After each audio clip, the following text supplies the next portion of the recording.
Welcome to the Scene Snobs Podcast. Welcome to the Scene Snobs Podcast, everybody. It is Tuesday night. It is 7 p.m., a very special time. I'm trying this out. Let me know what you guys think. Sound off. Let me know in the comments. If you like it. Do you like going on early? You know what it is? It's such a crazy time for me to think, hey, let's go 7 o'clock, because 9 o'clock is really what we've been since the beginning. October 6th, 2019 was officially the Scene Snobs Podcast. Our official, we weren't live that day, but Casey and I had recorded our first episode together starting at 9 p.m. And then when I think it was maybe 3 episodes. By that point, it was just me. But 3 episodes, I decided, I always had known I wanted to do lives. I kept it at 9, and it just stayed that way Tuesday nights, and had just stayed at 9 p.m. and kind of just kept going around and around and around. And I had stayed there, and now I'm thinking I kind of might want to go earlier. I think it's time for a shift. I'm getting a little older. I'm in my 40s now. I'm no longer in my 30s. We're going on year 4. We're into year 4, I should say. We're going to be celebrating 4 years in October. I thought maybe it's time to make a change, go into summer. We have some fun stuff planned going into June, especially. So let me know what you guys think. Sound off in the comments, sound off over on the, social medias and stuff like that. I'd love to hear what you guys think. Let's see what you guys got going on before we get into it. Derpy, you are the first one here. I'm the first. I'm better than you. Deal with it. Derpy, you are one of a kind, and I love it. Dadpool, what's up, buddy? How you doing, man? It's good to see you. How you doing, AJ? I was thinking about you earlier. And it was all good. I was hoping you're doing well. I'm waiting for the anger. We will get there. We're going to have a lot of things we're going to go over tonight. It might be a shorter episode than normal. I don't have a guest tonight. It's just me. It's not that I did kind of search out a guest, and I'm going to get into that discussion of it a little bit. I had put out some offers to some people. A couple people couldn't make it. And then a couple of people, I just kind of said, you know what? I actually kind of think I want to do this one by myself. And we'll get there. We're going to talk about it. Let's go over the comments first, though. All right. Derpy says, I'm waiting for the rant in the century about more pay for Hollywood writers with lazy writing. No, I'm not getting a writer's strike this week. Although I do support you. I stand with the WGA. Always. Dude, you're looking good. Thank you. I shaved my head again. I think I'm going to keep it for the summer. And I kind of trim my beard a little bit. It's been getting a little scraggly as it grew back. I kind of wanted to, I just wanted to clean up a little bit. It's been kind of a trying time lately. And like I said, we'll get into some things. But yeah, for the most part, I just wanted to clean up a little bit. I figured, look good for you guys coming into the show. Kathleen's here. What's up, Kathleen? What are we angry about today? We'll get into it. And it's going to be, some of it's going to be really funny. We're going to talk about we're going to tell a funny story about the Taylor Swift concert I went to. We're going to talk about some other funny things. We're going to talk about some heavy things, but with a lighthearted twist. I think you guys know me well enough to know by now it's going to be enjoyable. It's going to be fun, but we're going to get into it. Mick, thoughts on D Plus Echo series dropping all at once? Disney Plus and Echo series dropping all at once. I think they kind of have to at this point. Let me get to that. I'm going to save that one. That's a good one, though. Thank you. I did read up on that, and I want to talk about that a little bit. We just got our first poster for the Five Nights at Freddy's movie. Yes, we did. I was not excited for this movie, and I'm still kind of not. Yeah, let me get that. Let me finish up here in theaters October 20th. Okay, well, I think that might have been. Oh, well, there are a few more. So let me finish up here, and then we'll get some more. What up, Mick? Who we angry? Sturdy. What's up, pal? I sent the poster general in the Discord. I did see it, and because you just popped it up. But let's see what we got.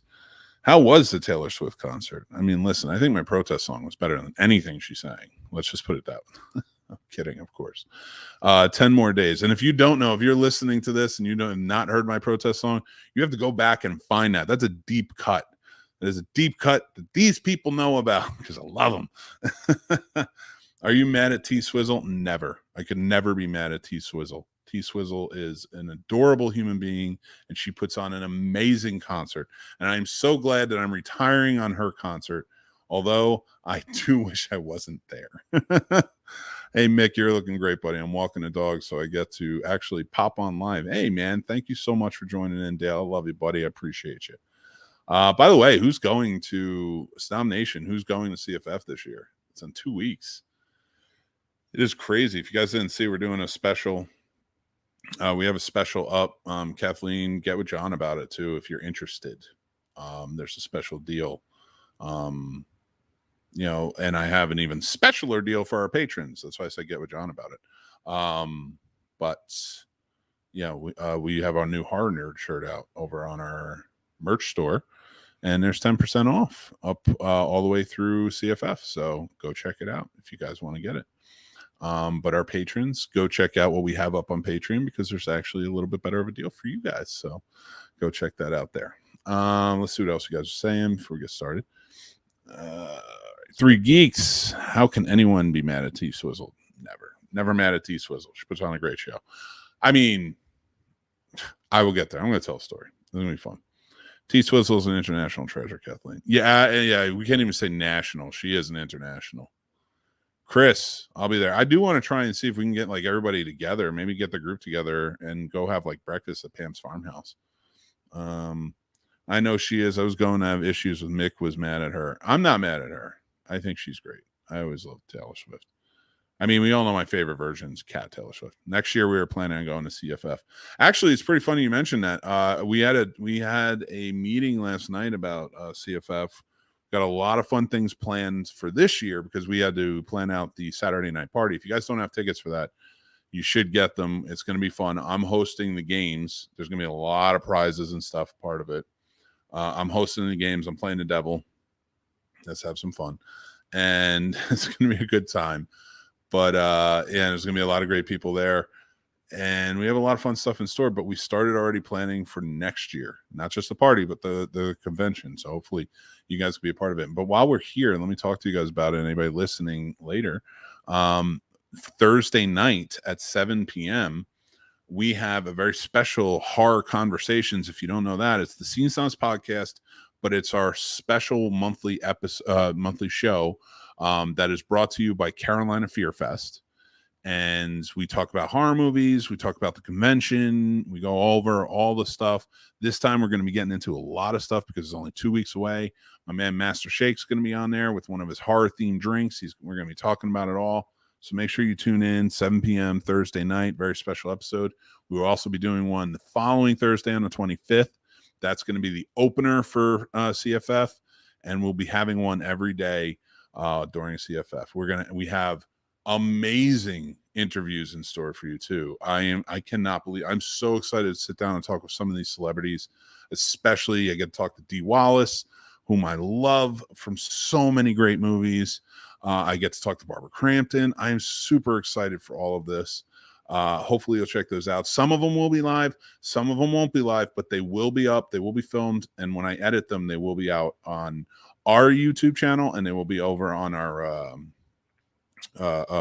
Carolina Fear Fest and their YouTube channel. So make sure you go over and hit subscribe, because we're actually 15 subscribers away from 1,500, and I would absolutely love it if we can get there. So please share it out. Let's try and get some subscribers there. We really appreciate it.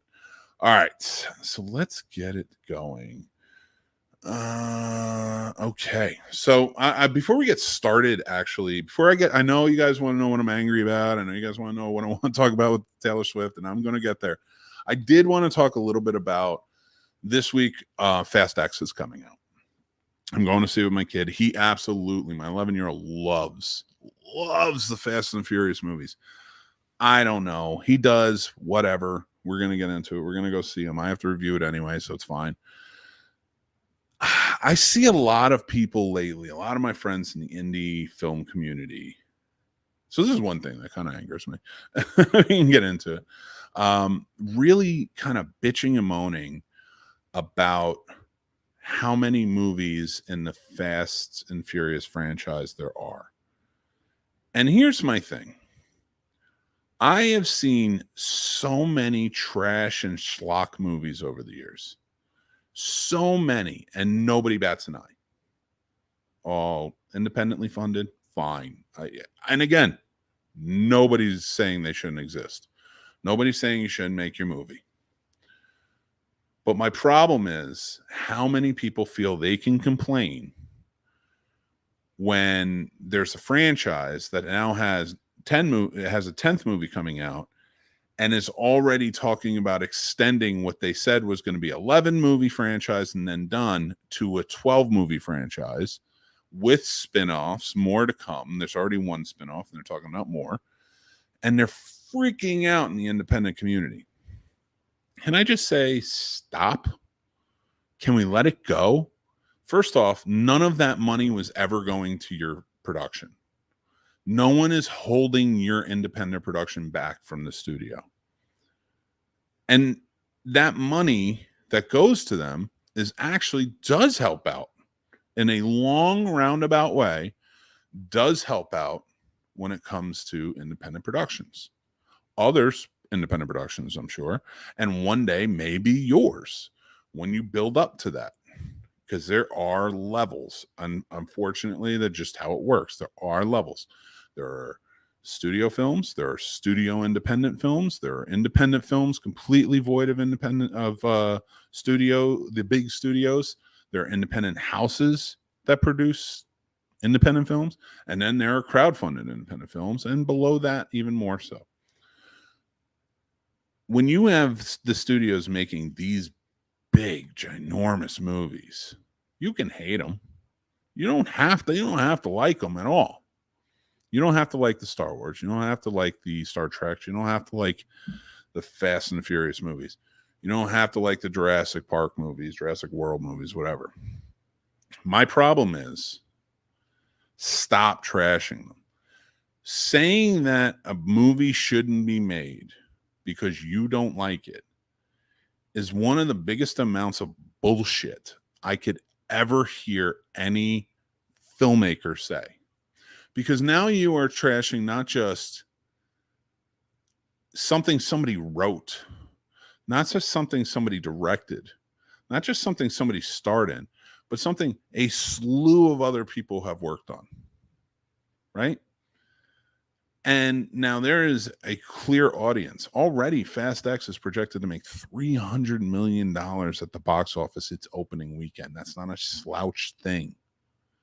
You know, you bitch and moan about Top Gun Maverick being a sequel with Tom Cruise and Tom Cruise sucking because he's this, that, or the other thing. You can hate whoever for whatever reason. But if you're a filmmaker and you're saying this shouldn't be made, my movie should be made, you wouldn't know what to do with the budget. You haven't earned it. I'm sorry. I know I feel like I'm bitching and moaning. I'm not saying this about everybody. There are some very talented independent filmmakers I know personally who I would love to see with a big budget and I think deserve a big budget. I see the work they put in and I would love to see where it goes for them. My biggest issue is the sideline bitching, and it really comes from the crowdsourcing. It really does. It has become such a Wild West bitch fest in there. I even now see filmmakers underhandedly shit talking other people's productions that are trying to just gain money from themselves for doing things. This is such a listen, I've worked at it from the studio level. Raleigh Studios, Paramount.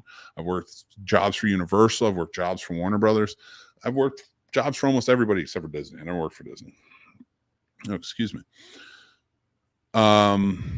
It's just all the way down. There's bullshit, of course. We know that. If you want to be a filmmaker, but you're going to have to eat the bullshit and you're going to have to understand it. I didn't want to eat the bullshit. I didn't want to understand it. I walked away from it. I wasn't doing the aspect of it that I loved. I walked away from it. My decision. I love this. I absolutely love doing this. I fell in love with it. That's why I do it. My biggest issue is when I see filmmakers really, truly, honestly trashing whatever they can to build themselves up.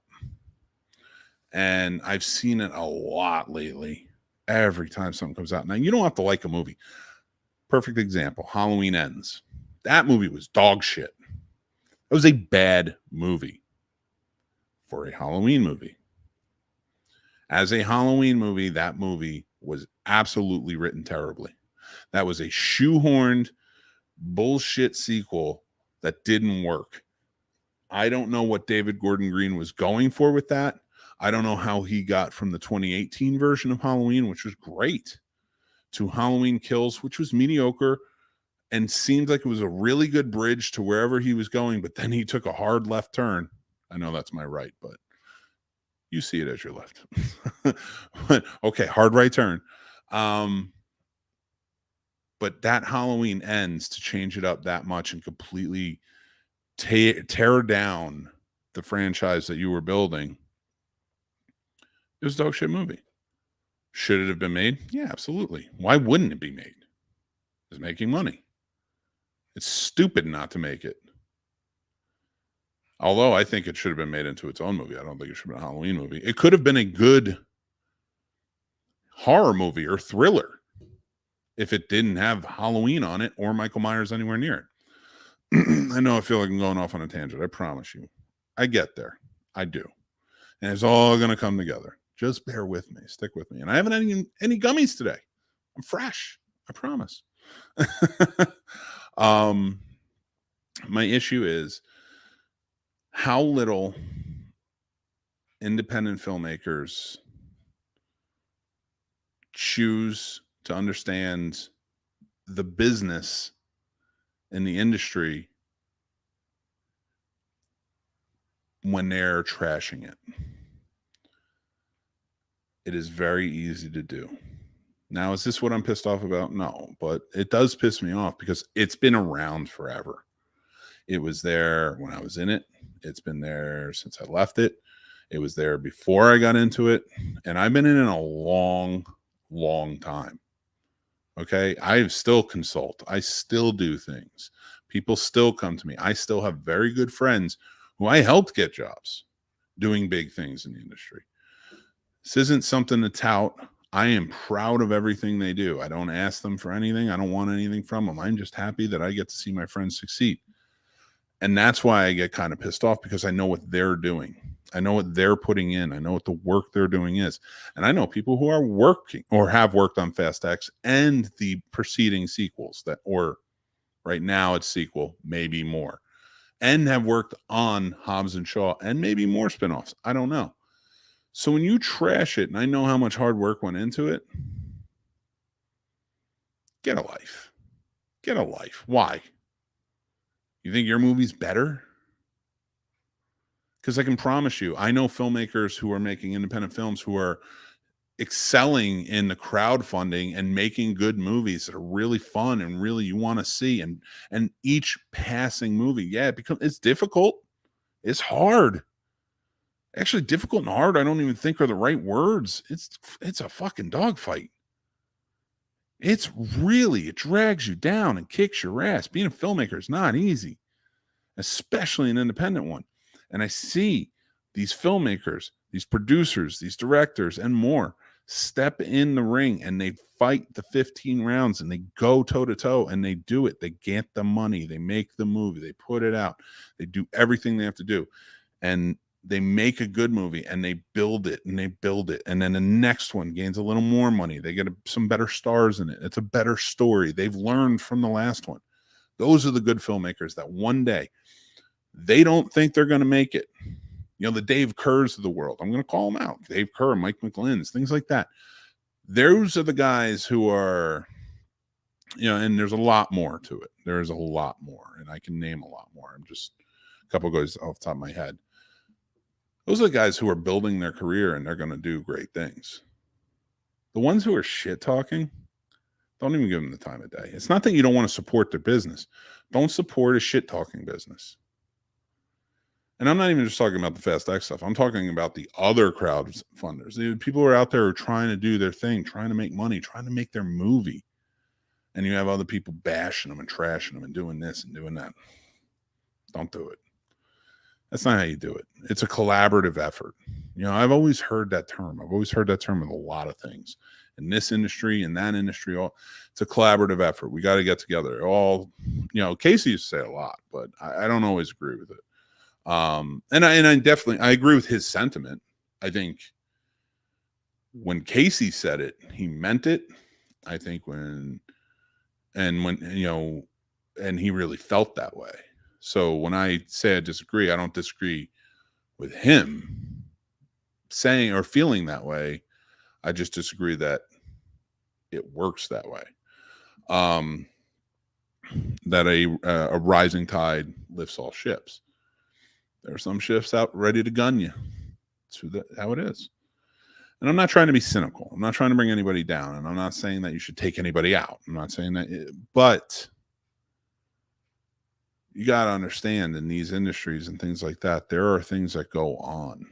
There are horror stories that I hear constantly podcasting or in filmmaking. I'm going to stick mostly within those. I can talk about any number of different industries and we can get into it. But when it really comes down to it, like I'll talk about those two specifically because that's we're a movie podcast primarily, and we are a podcast. The collaboration and things like that, you don't see it enough. You don't see it where it helps. Like, it's nice. It's nice to think about. It's nice to team up with people. It's nice to do things, but you're always on your own for the most part until you kind of build your community. And that's the people you need to look out for.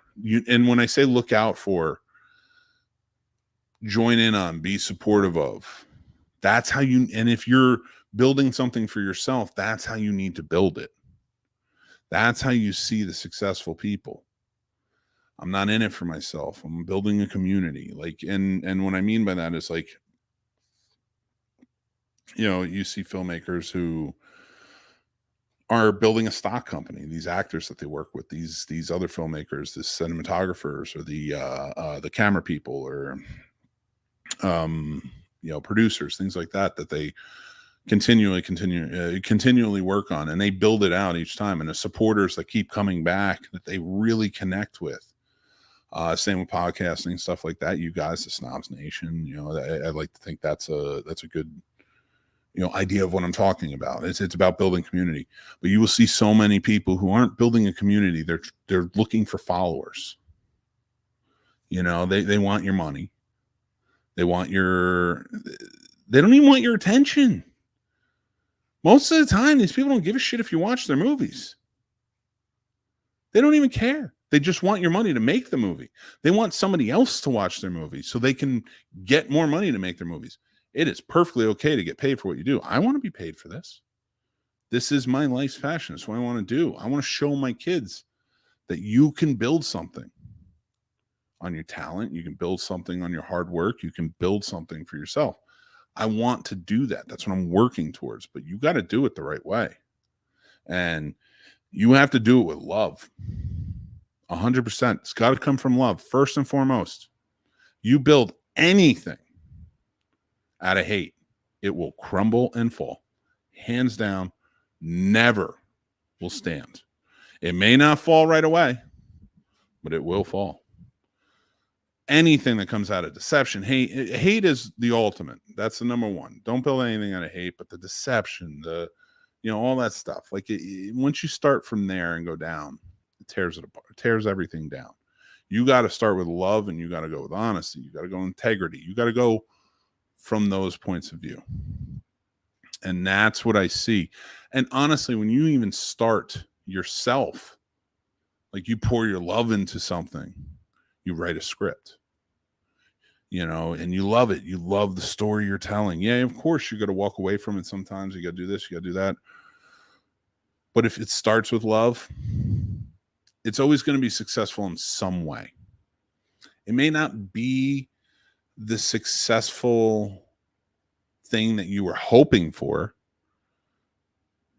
but it may lead to a success that you're looking for. And that's what I got to believe. So that getting into it. I know I'm losing some of you, and I'm sorry for that. But I wanted to really get into that aspect, because before I get into the angry side of it, I know it's the angry episode, and get into the old Taylor Swift concert and stuff like that.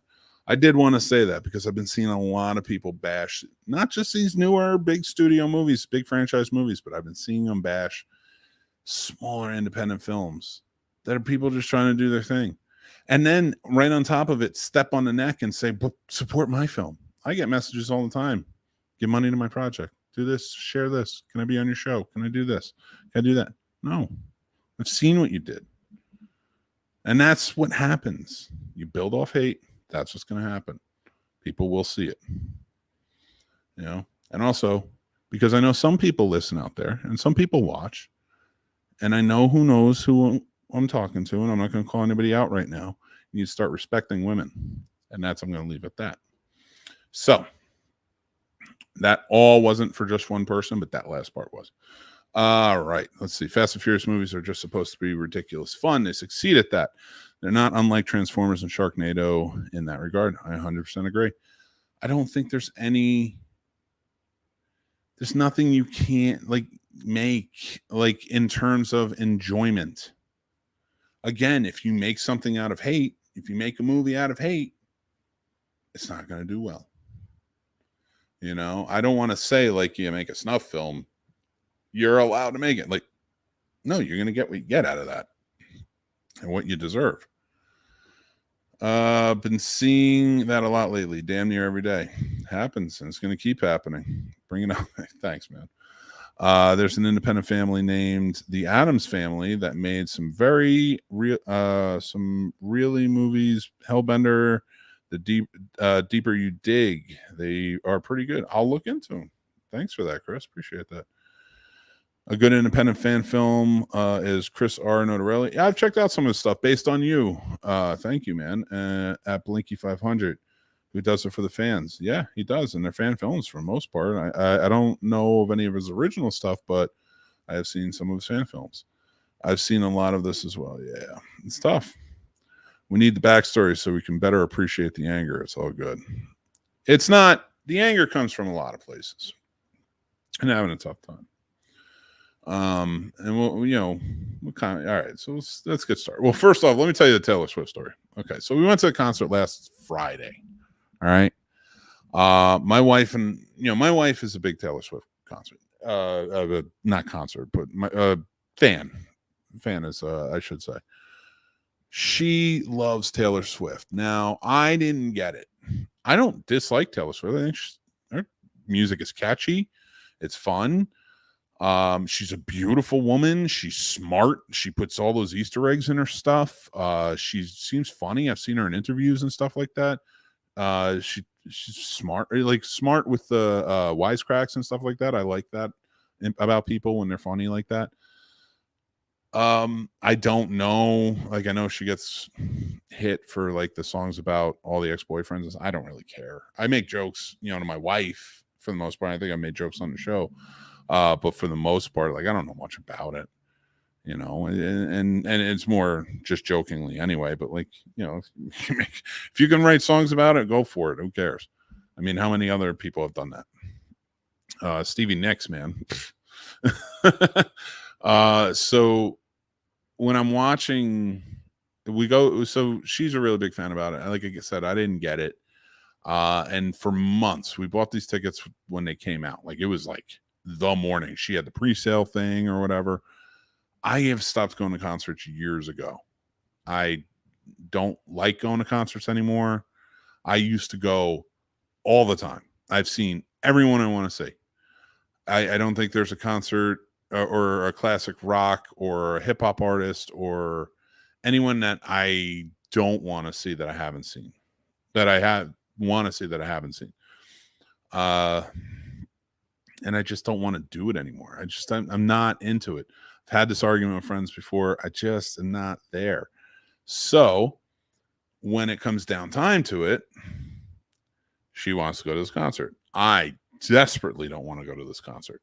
If I don't want to go to a concert of a band that I like or a hip hop artist that I like, why the hell do I want to go to a stadium tour? The last stadium tour I think I went to was Springsteen. You know, like, and that was 20 years ago, maybe over 20 years ago, maybe. I can't even remember when. So I just, when she did that, I was like, fine. She got 2 tickets. It was like, whatever. We had talked about it. We had saved. We did the whole thing. I mean, once they announced the tour or whatever, you know, we put some money down. We had a savings. We knew we were going to bite into that and stuff like that. So we went for it. It's a big memory, you know, why not? Go for it. You live once. Can't take it with you. So we went for it, and she got the tickets, and my niece was going to go with her. Well, my wife's dealing with a lot. She was assaulted back in 2021, and we're not going to talk about that. I'm not going to give any information because that's her story, and I would never tell her story. But she has a hard time being in public places. She can go public places when I'm with her. I'm 6'8", I'm 480 pounds. And I know this sounds like a challenge, and it never will be, because I'm not going to fight anybody. I don't want to fight. I've spent enough time in my life fighting. But I know if I have to, I'm going to fuck you up. And I say that because I know I've spent a long time fighting people. Not because it was fun, not because I wanted to, and I've never started a fight. But because I know what I'm capable of.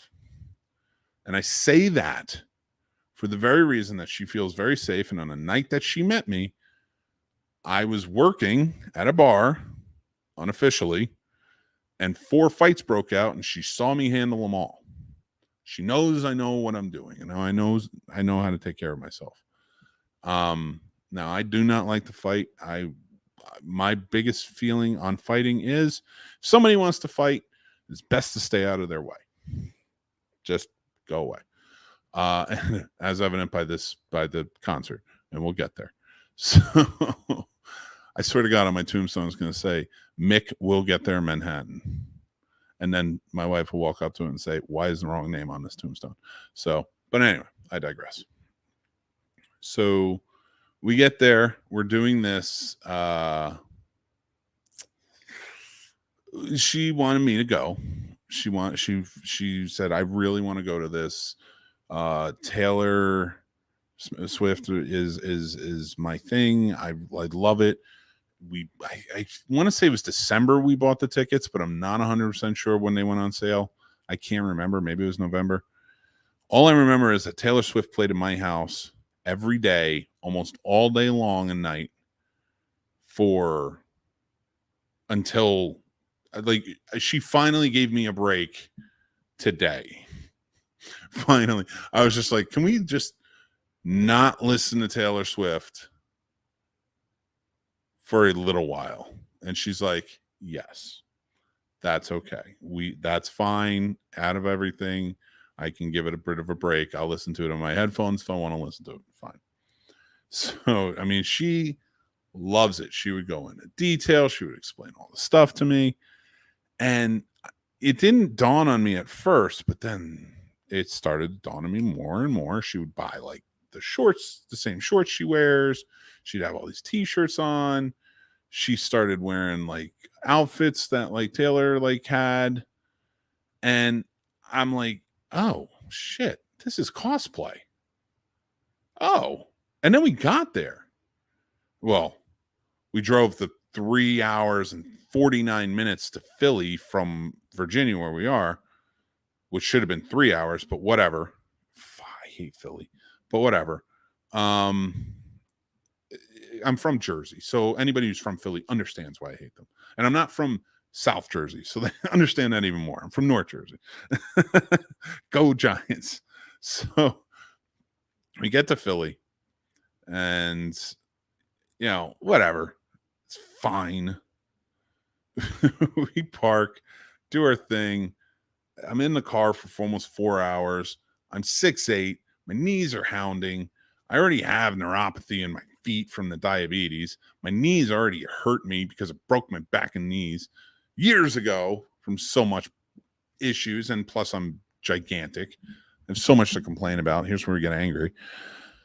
Now I have to walk through the parking lot. Whatever. She's happy. She's in, I don't want to say cosplay. You know, she's wearing her outfit. But everybody is dressed up like some Taylor Swift outfit from some era, era stores from some part of Taylor Swift.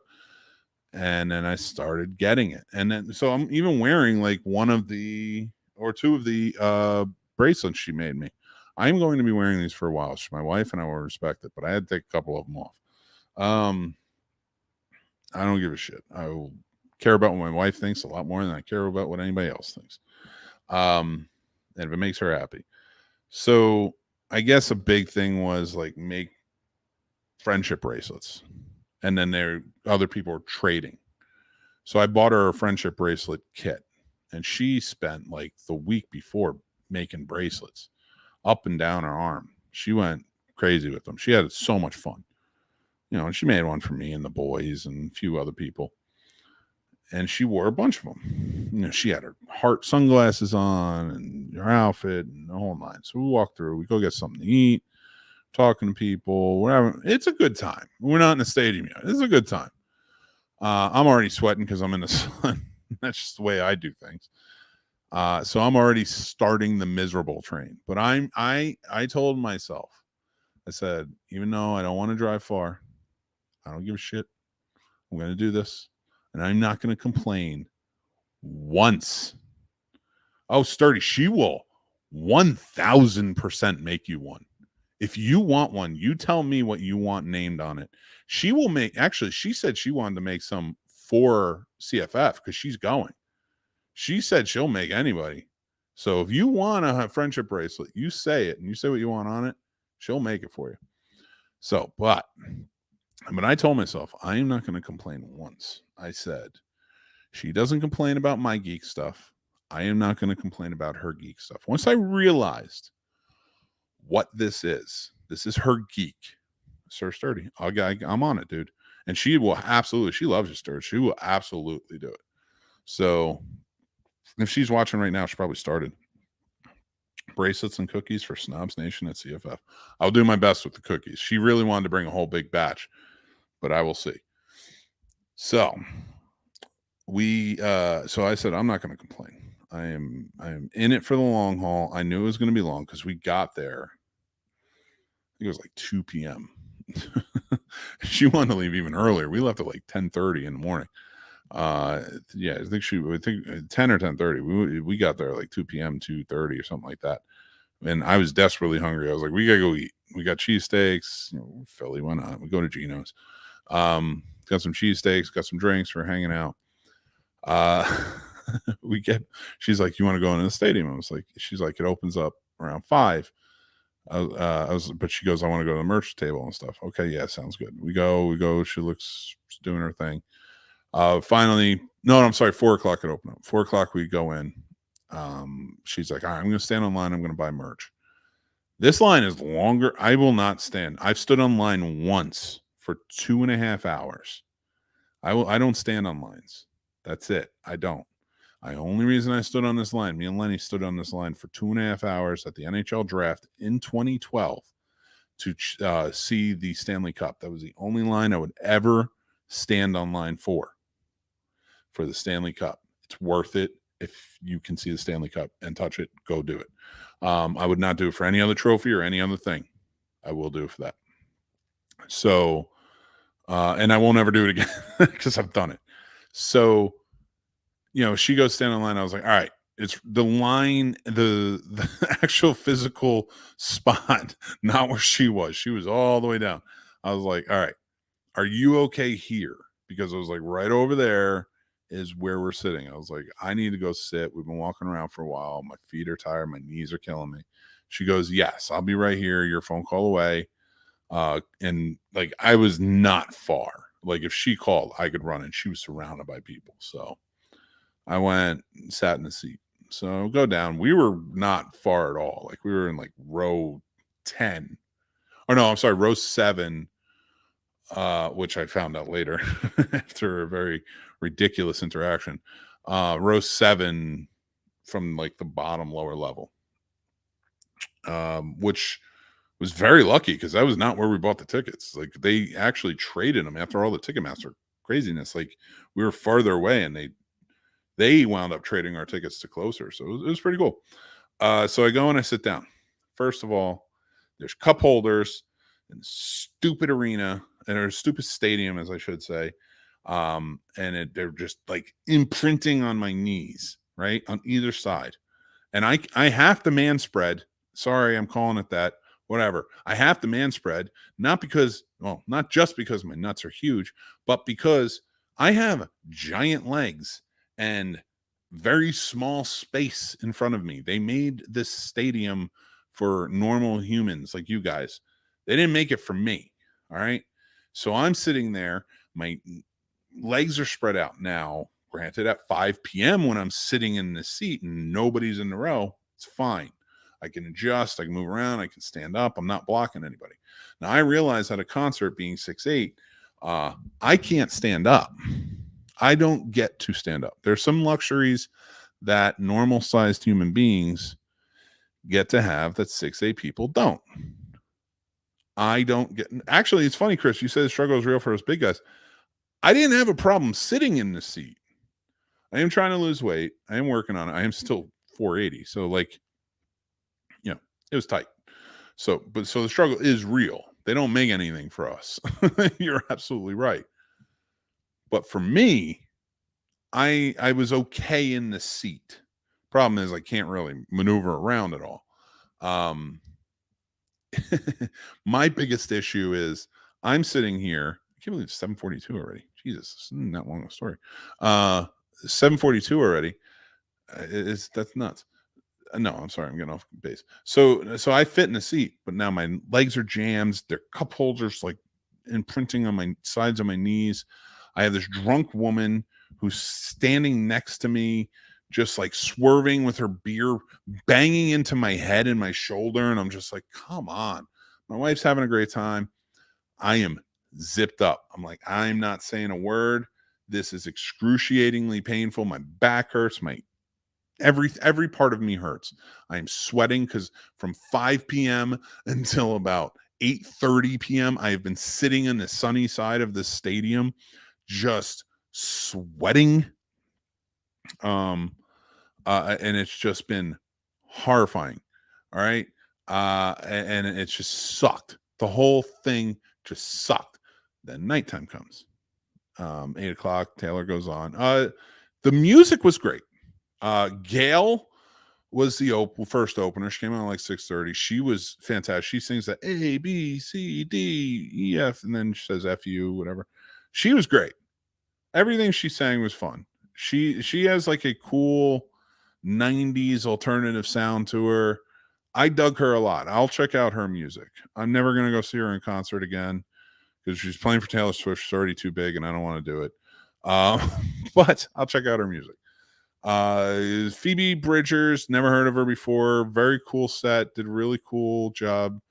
Good singer. I don't know if it's my taste, but she's very talented. I would suggest checking her out for yourself. See what you think. Taylor goes on.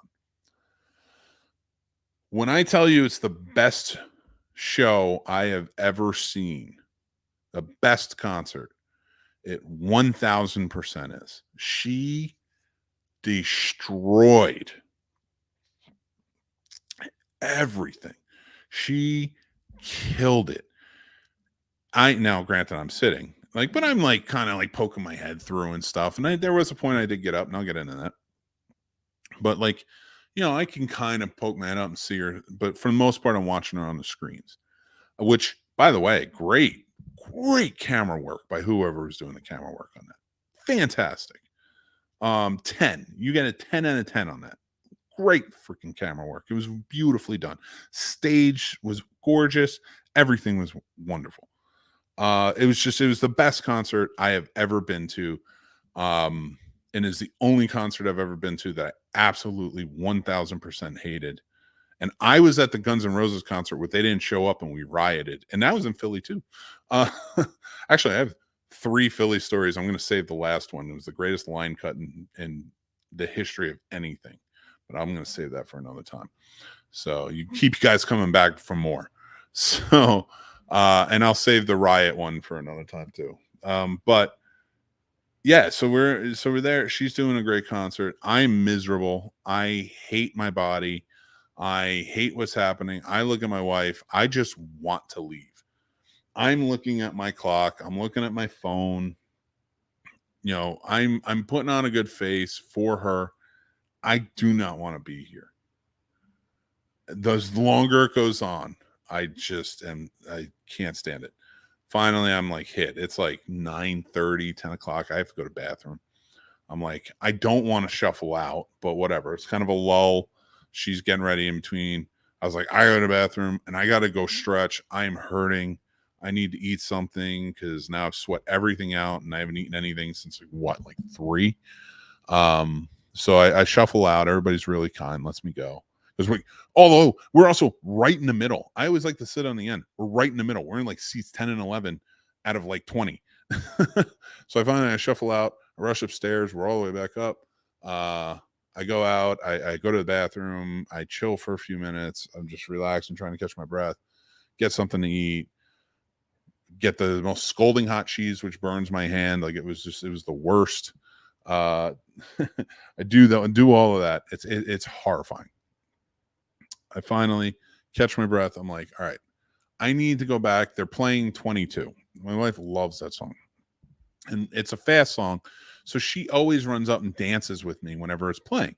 So I'm like, I want to be there for her. It's her geek thing. She's always there for my geek thing, even though she fucking hates horror movies. She like not hates them. I shouldn't say hate. She doesn't hate anything, but she doesn't like them. So like, but she puts up with all of my geek stuff. She will sit there for horror movies. She will sit there for the Star Treks. She will sit there for Star Wars. She will sit there for everything. She does not care what I collect. She is there for it. So I'm like, I'm getting back down there. I'm going to do it. So I cannot see a goddamn thing. And I'm like, I don't remember what row we're in. I don't have the tickets. She's there. I don't remember who was on the end of the row. I remember nothing. So I'm going down. I know I'm tall. I'm trying to get down there. I'm trying to remember. And I'm looking for the thing. I'm like, I think we're in 7. Let me see where we're at. So like I'm going down the stairs with my phone, my flashlight on my phone, looking for the numbers on the side of the seats. And I'm standing there and I'm looking and I can't really see it. My eyes aren't working properly, I guess. And then I get on my shoulder, I feel like a really hard tap, like somebody's slapping me on the shoulder. And I turn around and it's this dude and he's just like right in my face like that. And I'm like, dude, I'm looking for something. And he's like, you're in the way. And I'm like, okay. So I step down one step. Now I realize like being so tall, I'm still in this little guy's way. So I'm pissed. But I'm like kind of hunched over looking. And I'm not going to, I'm like 30 seconds. I'm not like in this guy's way for like 10 minutes. And I'm just looking and I'm looking and I'm like, all right, I think that's it. And then I look over and I'm like trying to find her. And then they grabs my shoulder. They grabs onto my shoulder like that. And I'm like a swing back. Like I don't go like this, but I like swing back to like, get off of me. Don't fucking touch me. Like I'm like, don't fucking touch me. And this dude cocks back and he comes at me. And I'm like, okay. And then like I just go like this. He swings forward, flies forward. He's going down the steps. I catch him and I put him back up into his seat. I'm like, what the fuck, dude? Like, what are you doing? Cop sees us. I think it's a cop. He had a badge on. Calls us up. We got to go back up. The dude, like, they come and grab him. He's like pulled up. He pulls us out. We go all the way up. And they're like yelling. And they're not yelling at me because they saw, like, grab them and put him up. I didn't touch him. I was just like, get off me. They saw him slap me, grab me, and swing at me. And all they saw was like me grab him when he fell and put him back. I'm like, thank God. They got my info and they're like, go. I went right back down. I was like, I'm beelining. I'm getting the hell out of here. I was like, hopefully I don't gotta go back to Philly for any other reason. I was like, they got a lot of witnesses they can go and talk to. I beeline back. I was like, I'm looking. The one woman on the end, she's like, she's over there. This is your row. I was like, thank God. Where were you like 10 minutes ago? So I go back in. I go see her. I stay there for the rest of it. I'm like, I am not walking around. This is Philly. I'm going to get my ass kicked. I was like, I just screamed New Jersey face, I guess. So we go. We get, we leave. We leave a little bit early. She's bummed. I was like, I got to go. I was like, we're driving home. I was like, I don't even want to stay in a hotel tonight. We didn't have one. We were just talking about maybe staying. It was like, just a lot of money. It was like, I was like, I don't want to stay in a hotel tonight. I want to drive home because it's only like 3 hours at night. I was like, I'm hyped up. I can go. I was like, we got to leave early because I was like, if we leave late, just want to make sure that was on. If we leave late, like when this all lets out, we're screwed. We're not getting home till next Tuesday. So she agrees. We leave early. She's like, thank God. She's like, thank God. We got home like 2:30. I was like, I just wanted to wake up in my own bed. Man, my knees, the next 2 days, I could barely walk. It was horrendous. And it just, like, I've never been so angry. So that is like my level. I think it's Philly. I think Philly and Jersey have this hold on me where I'm just like so angry that I only want to go back to Jersey. I never want to go back to Philly again, but I only want to go back to Jersey now only for funerals. Like if somebody kicks the bucket, I'll go back and visit. That's it. But like, it's just this anger that exists there. And it just gets me so riled up. I get so pissed off and I just don't want to do it anymore.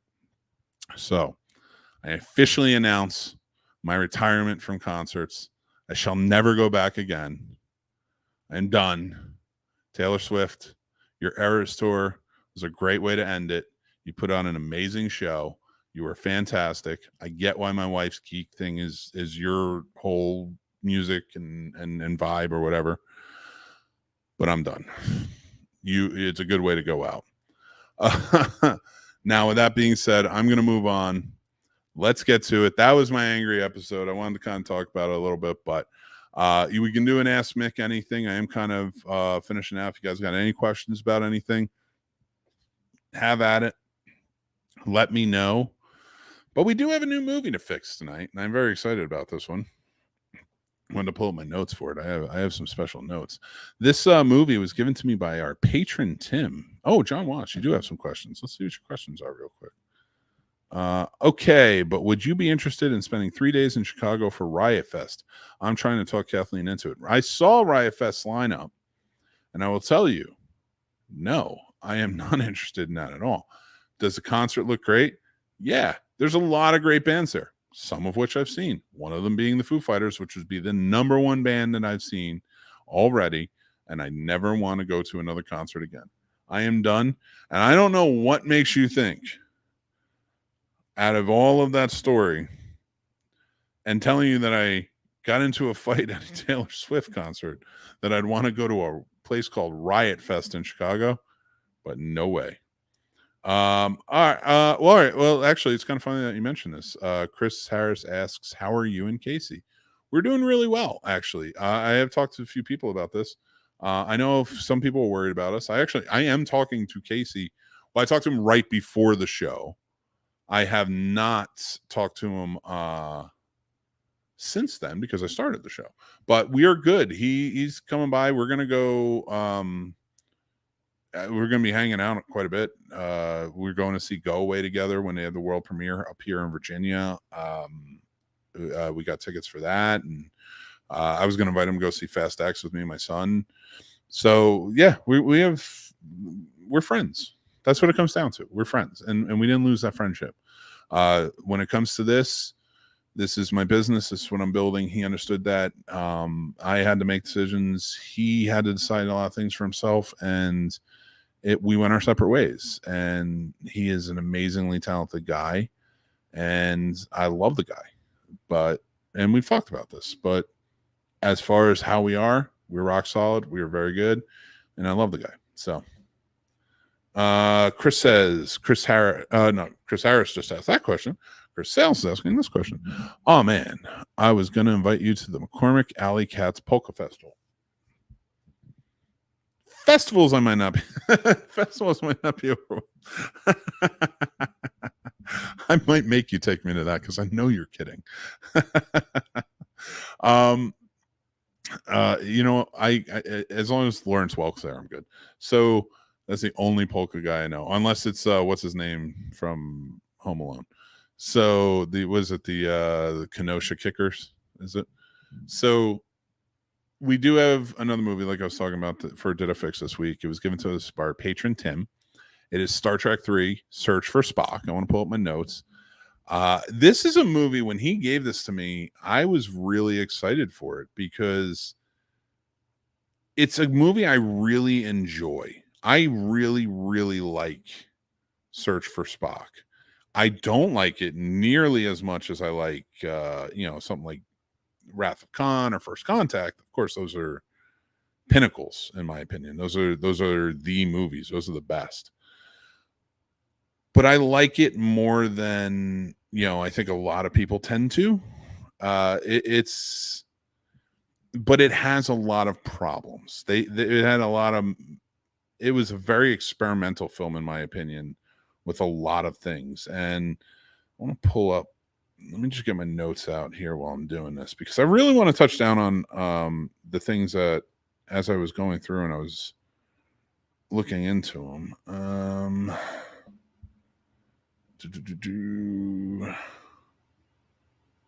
All right, where are they? Okay, so Search for Spock, as we know, is the follow-up to Wrath of Khan. Now, Wrath of Khan, this isn't in my notes, I'm just talking about stuff.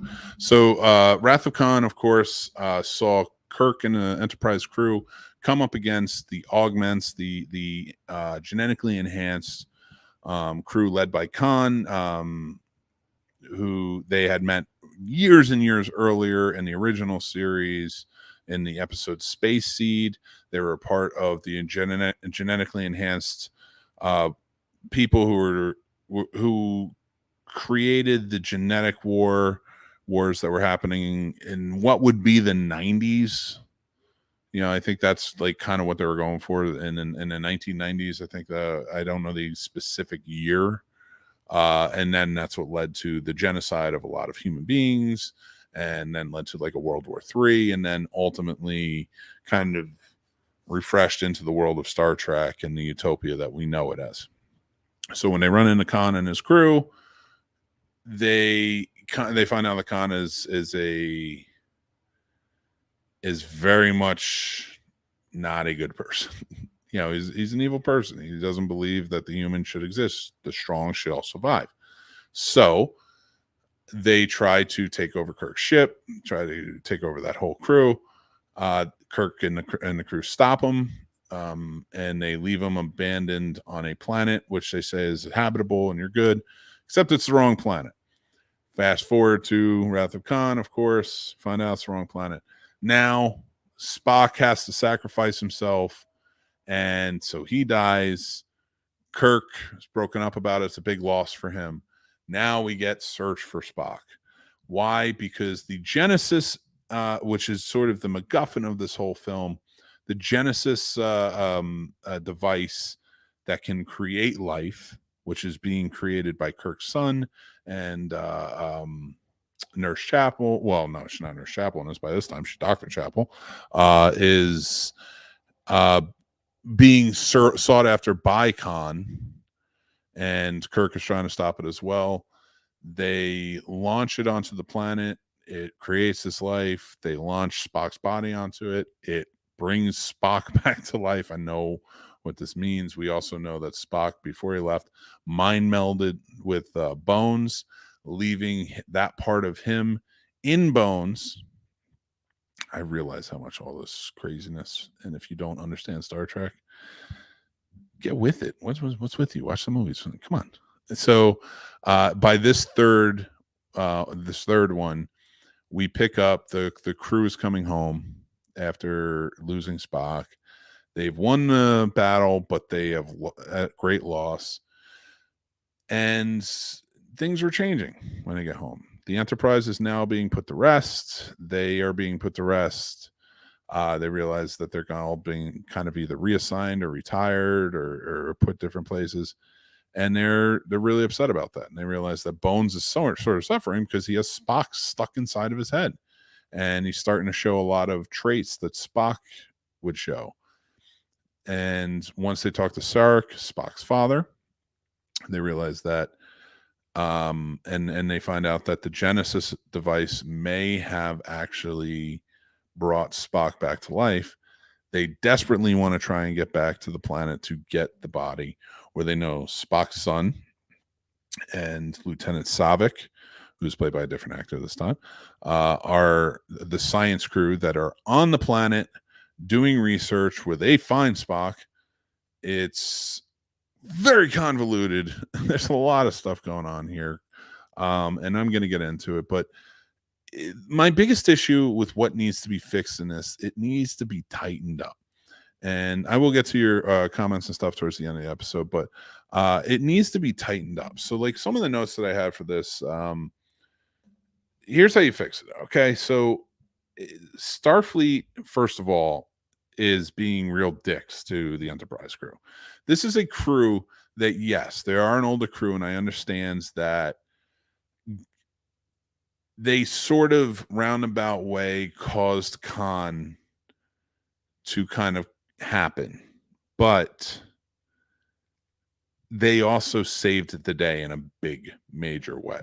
They're heroes, and they should be celebrated as such, not be put out to pasture. And that is how everyone is treating them. When they are back home, everyone is treating them poorly, to the point where they have to steal a ship, their ship, to get back. They have to fight their way out to get back. Like, nobody is willing to help them. In fact, they become almost public enemies for doing what they do. It's really kind of ridiculous. I would fix that whole aspect. There has to be something about this. There has to be a better reason to keep them from going. Now, I understand wanting to keep them from the planet, having it kind of quarantined off and everything else, but there has to be some clout, especially coming home from this battle with Khan, that you really need. And it seems really way too difficult to get a ship in a world, in a universe where there's a lot of ships. This is mostly just space travel. Like, how can you not get a ship somewhere? But anyway, I digress. But I just didn't like how Starfleet was treating Kirk and the whole crew. It's almost like, I understand your orders, and I understand you got to follow them and things like that, but like, it was a little too much, a little too crazy. They even threw Bones into an insane asylum. Like, this man has been a doctor in Starfleet for so many years. So crazy. And I can even argue that, how they treat him in Next Gen was probably even worse, but whatever. And the science team. Okay, the science team is Kirk's kid and Savik. You have a 2-man science team down on the Genesis planet. Seriously?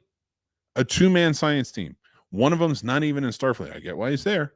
I get it, because he helped build the Genesis device.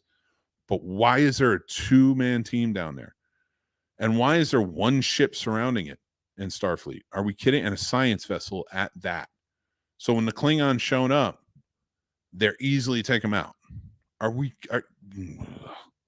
We need to fix this. We need to fix this. And that's the other, whatever.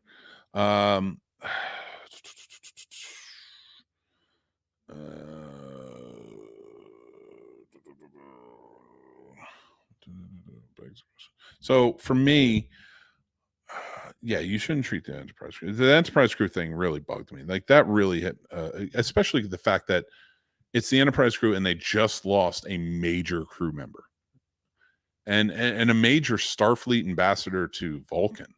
Spock was no slouch.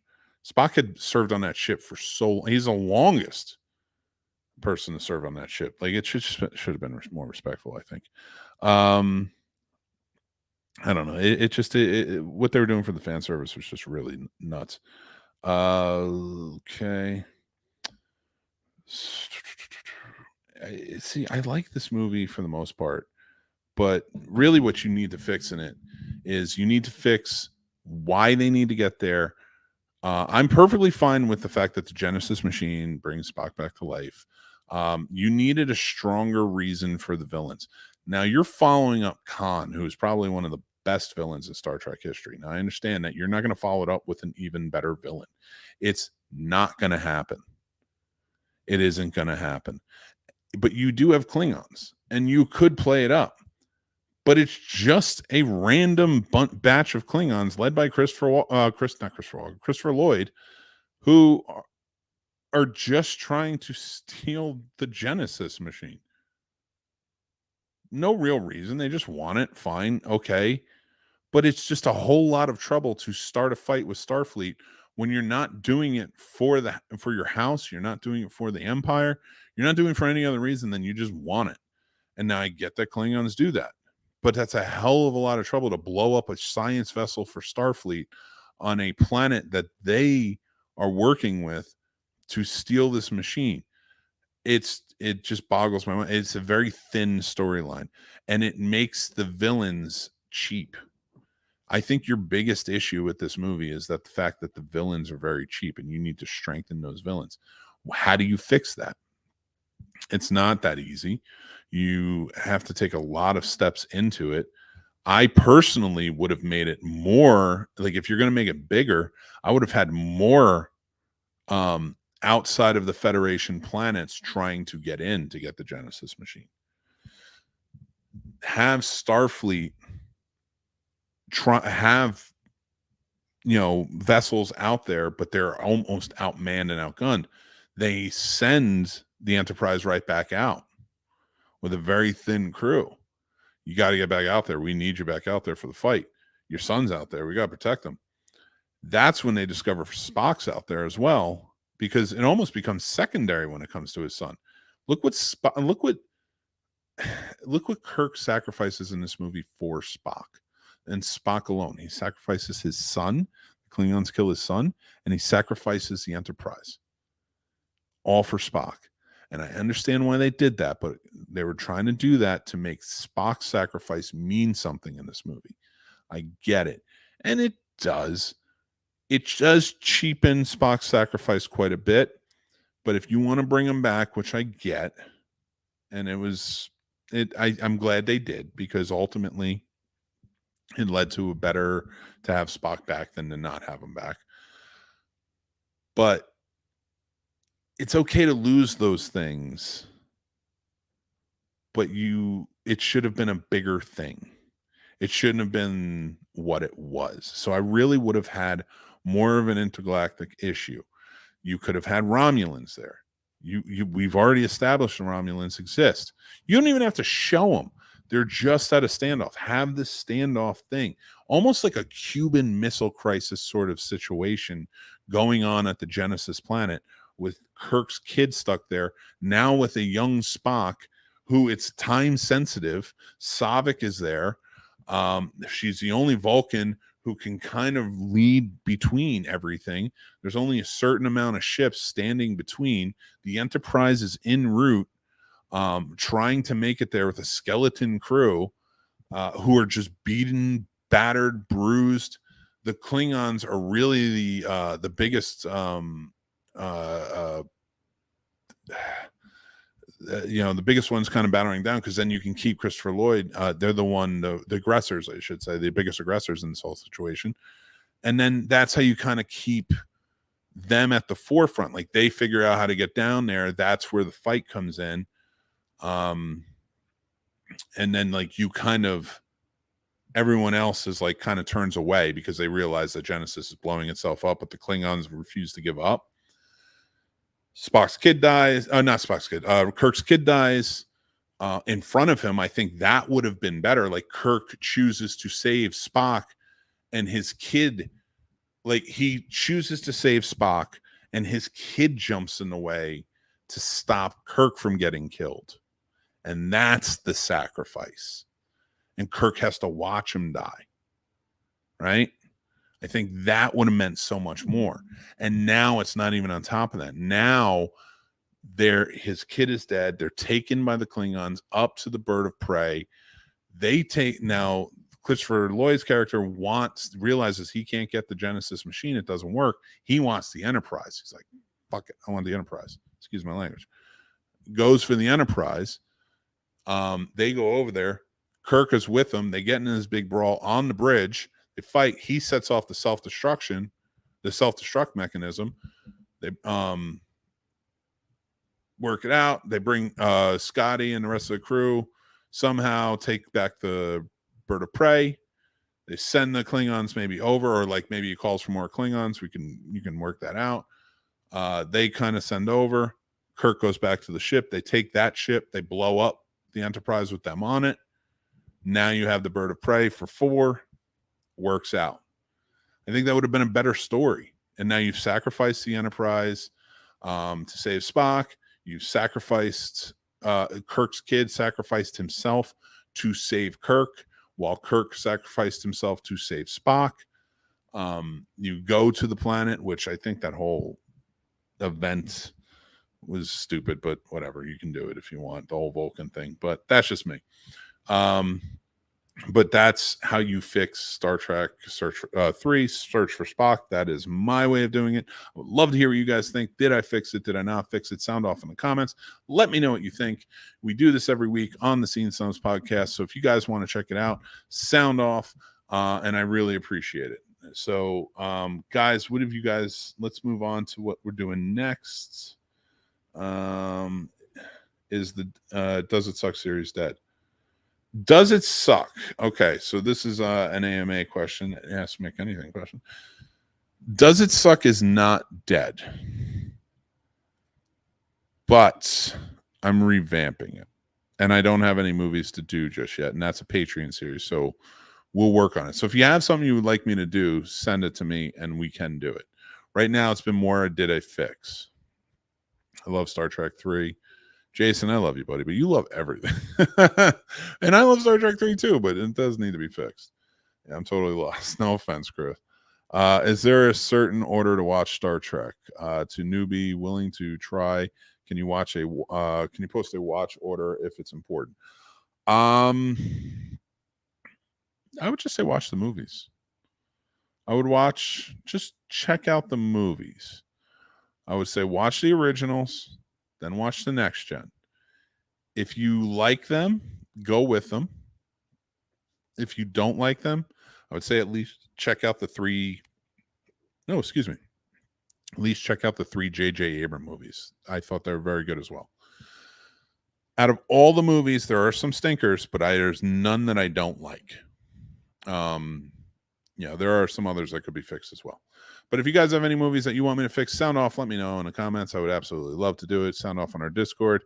Guys, I'm going to take off. I really appreciate you listening to my Taylor Swift story, listening to my filmmaking story in the beginning.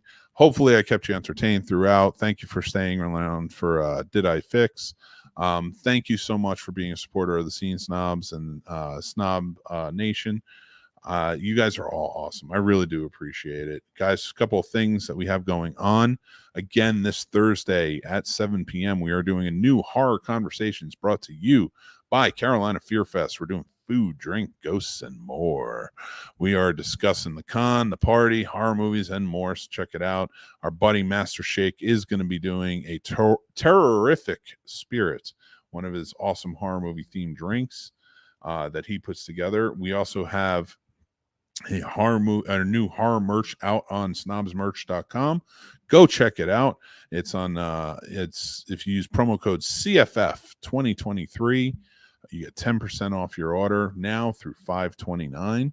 As of Thursday on Patreon, we will have a new episode of Warp Factor Fiction with my new co-host, my stepson Tommy, who is really good at this. Surprisingly so. Like, he stepped in and he knows his stuff, and we had a really good conversation about the series.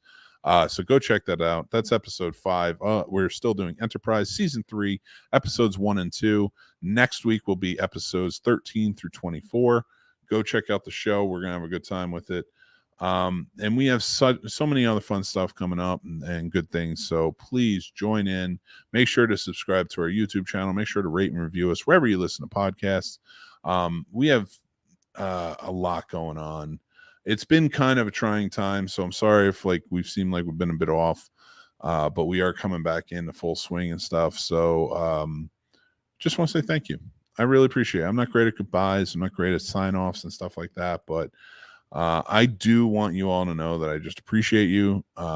You're all amazing and wonderful, and I just want you guys to go out there, no matter how hard life is, do good in the world.